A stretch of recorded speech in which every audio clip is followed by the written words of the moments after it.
Welcome to the channel. In today's video, we will guide you through the process of disabling the scene video feature in the Calm app. This is useful if you prefer a simpler, quieter experience without the moving backgrounds.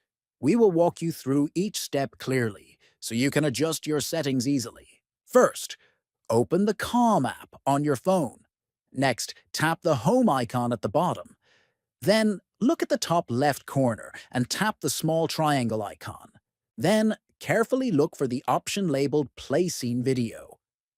This option controls whether the background videos play during your meditation sessions or other calm activities. To disable this feature, simply turn off the Play Scene Video toggle. Finally, after you have turned off this setting, the scene videos will no longer play automatically, allowing you to enjoy a more static and less distracting environment. You can always come back to this menu if you want to enable it again. Thank you for watching.